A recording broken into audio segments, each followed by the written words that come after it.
যদি আপনার মনে হয় যে দেয়ালে পিঠ ঠেকে গেছে, কেউ কিছু করতে পারছে না আপনার জন্য, আপনি পরিপূর্ণ ইয়াকিনের সাথে, দৃঢ় বিশ্বাসের সাথে এই 4টা আমল নিয়মিত করবেন।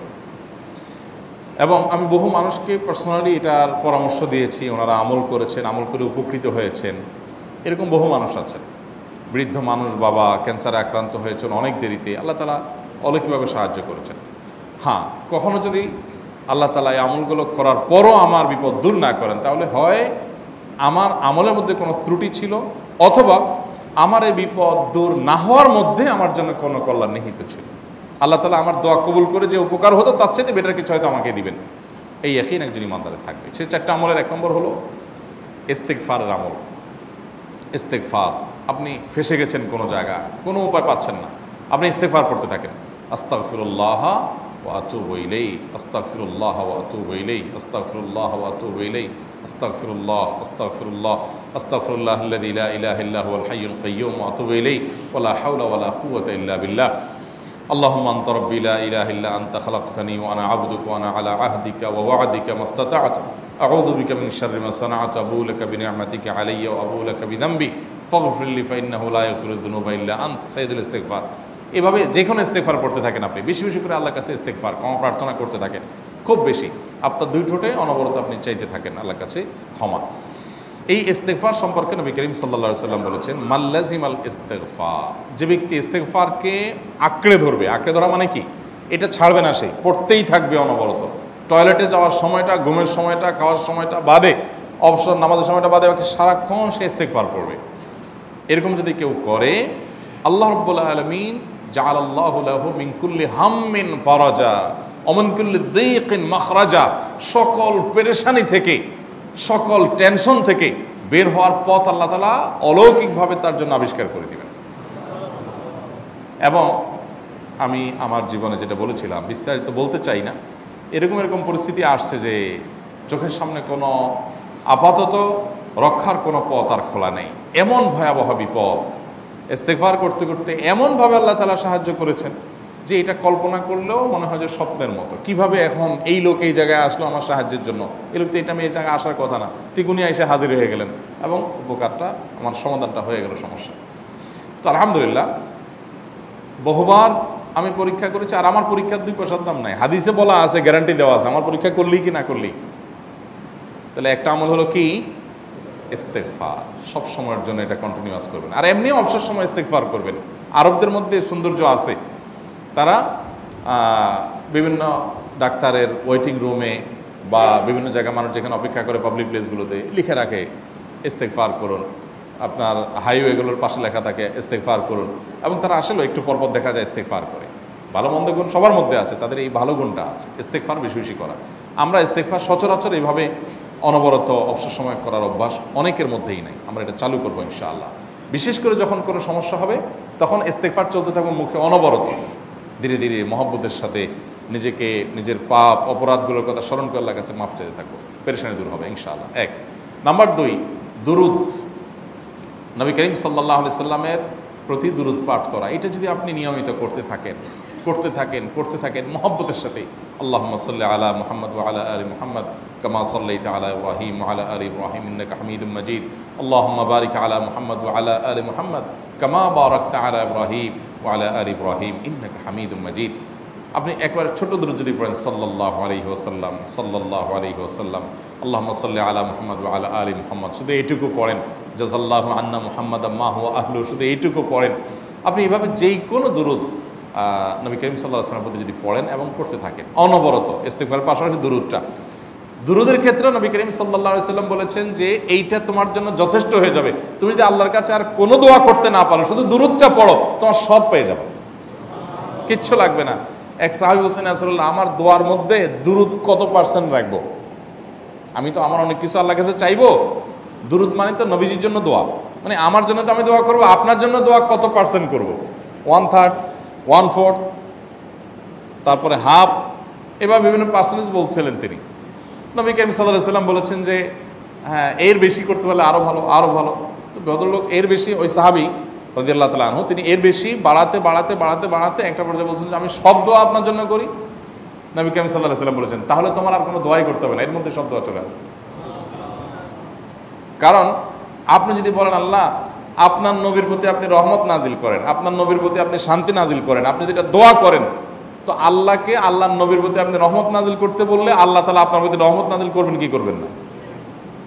আপনি কাউকে খুশি করতে চান, কার কাছ থেকে কিছু আদায় করতে চান, তার ছেলেটারে যদি হাদিয়া তোহফা দেন, আদর যত্ন করেন, তো বাই ডিফল্ট অটোমেটিকলি ওই লোকের সিম্পেথি আপনার দিকে আসবে কি আসবে না? চোখ বন্ধ করে আসবে।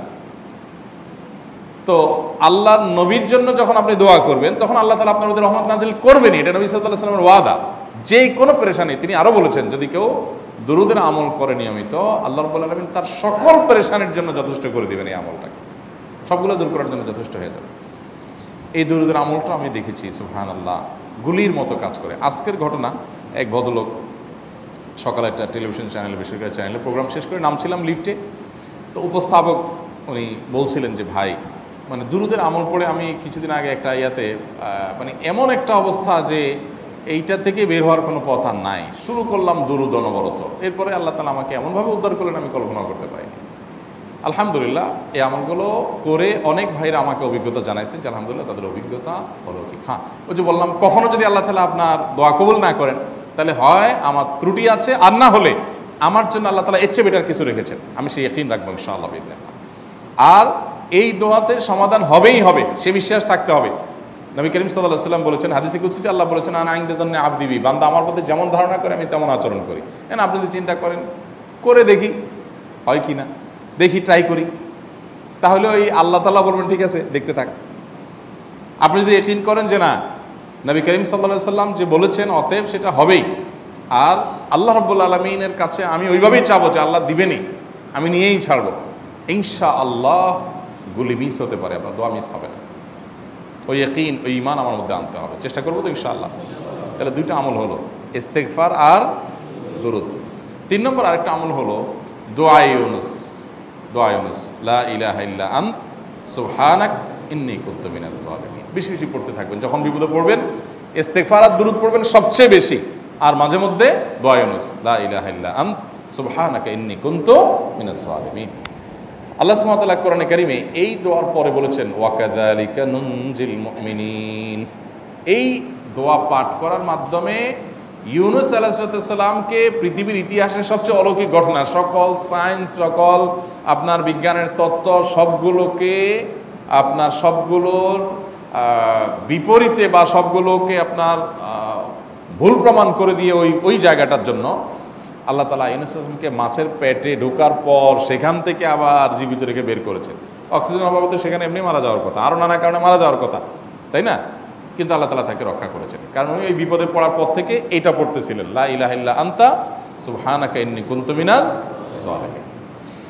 তো আল্লাহ তাআলা কোরআনে বলেছেন এটা ইউনুস, তার নবী ইউনুস আলাইহিস সালামকে আল্লাহ তাআলা এর মাধ্যমে রক্ষা করেছেন, সেটা তার জন্য খাস না, এটা তার জন্য স্পেশাল না, বরং আল্লাহ বলেছেন ওয়া কাযালিকা নুনজিল মুমিনিন, এটা দিয়ে আমি তাকে রক্ষা করেছি, একইভাবে ঈমানদারদেরকেও এইটার মাধ্যমে রক্ষা করব।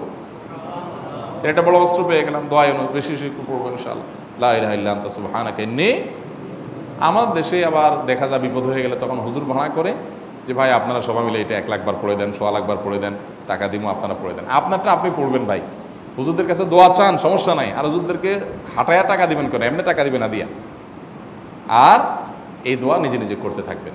ইউনুস আলাইহিস সালাম ওই সময় কি লোক ঠিক করছিলেন যে ভাই আপনারা সবাই দোয়া ইউনুস পড়েন, আমি গেলাম, আমি মাছের পেটে গেলাম, আপনারা বসেন সবাই দোয়া ইউনুস পড়া দেন, করছেন উনি?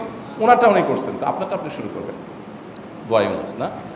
4 নম্বর আমল হলো ইয়া যাল জালালি ওয়াল ইকরাম, এটা বিশেষ করে পাঠ করবেন। নবী করিম সাল্লাল্লাহু আলাইহি ওয়াসাল্লাম বলেছেন আলিজু বিয়া যাল জালালি ওয়াল ইকরাম, ইয়া যাল জালালি ওয়াল ইকরাম এইটাকে তোমরা আঁকড়ে ধরবে।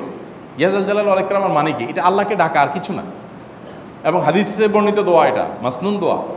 ইয়া যাল জালালি ওয়াল ইকরাম মানে হে মহা ক্ষমতার অধিকারী, প্রতাপশালী এবং সম্মানের মালিক, এটা বলার মানে হলো আল্লাহর কাছে নিবেদন করা, যেহেতু আপনার প্রতাপ আছে, আপনার জালাল আছে, আপনার বড়ত্ব আছে, হে বড়ত্বের অধিকারী এবং হে সম্মানের অধিকারী, আপনার যেহেতু আল্লাহ তাআলা এটা, আপনার যদি এটা আছে, অতএব হে আল্লাহ আপনি আমাকে এটা দান করুন, আপনার সেখান থেকে আমার প্রতি রহম করুন, আপনার সেখান থেকে আমাকে, আপনার বড়ত্ব থেকে আমাকে আপনি হেফাজত করুন, আপনার একরাম থেকে আমাকে আপনি, তা দিয়ে আপনি আমাকে রহম করুন। তো সেই দোয়া আল্লাহ তাআলার কাছে নিবেদন করতে পারি, ইয়া যাল জালালি ওয়াল ইকরাম। এর পাশাপাশি তাহাজ্জুদের নামাজ এবং যে কোনো নফল নামাজ। কারণ নবী সাল্লাল্লাহু আলাইহি সাল্লাম ইজা হাজাবাহু আমরুন সাল্লাহ, নবীজি সাল্লাল্লাহু আলাইহি সাল্লামের কোনো পেরেশানি শুরু হলে আগে ওযু করে 2 রাকাত নামাজ পড়তেন, ওযু করে 2 রাকাত নামাজ পড়তেন। আমাদের যখন পেটে ব্যথা শুরু হয় আগে কার কথা মনে পড়ে? ডাক্তারের কথা মনে পড়ে। যখন গায়ে জ্বর আসে সবার আগে মনে পড়ে কিসের কথা? নাপা, নাপা, ঠিক না? জ্বর আসছে গায়ে, সবার আগে আমরা কি চিন্তা করি? নাপা। নাপা আপনি চিন্তা করেন, খান, নিষেধ না তো, ওষুধ গ্রহণ করা সুন্নত। নবী সাল্লাল্লাহু আলাইহি সাল্লাম নির্দেশ করেছেন ওষুধ সেবন করতে, আপনি করেন, ভালো কথা। কিন্তু ইমানদার সব কিছুর আগে ব্যথা আসছে, তাহলে ব্যথার জন্য একটা ওষুধ দোয়া শিখেছেন, দোয়াটা আগে করবে, পাশাপাশি ওইটা করবে। এলো ইমানদারের কাজ। আমরা আজকাল ইমান থেকে অনেক দূরে সরে গেছি। আল্লাহ আমাদের সেই ইয়াকিন দান করুন। তাহাজ্জুদের সময় দোয়া, অনেক বেশি দোয়া কবুল হয়। তাহলে 4টা আমল ইনশাআল্লাহ আপনাকে এই ভয়াবহ বিপদ থেকে উদ্ধার করার জন্য সাহায্য করবে ইনশাআল্লাহ। সেই ইয়াকিন নিয়ে করবেন। সেই সাথে as-সাদকা তারদুল বালা, দান সদকা করা, অন্যান্য যে আমলগুলো আছে টুকটাক সেগুলোর সাথে সাথে চালানো। বাকি এই 4টাকে বেসিক্যালি একটু জোরভাবে করতে থাকা।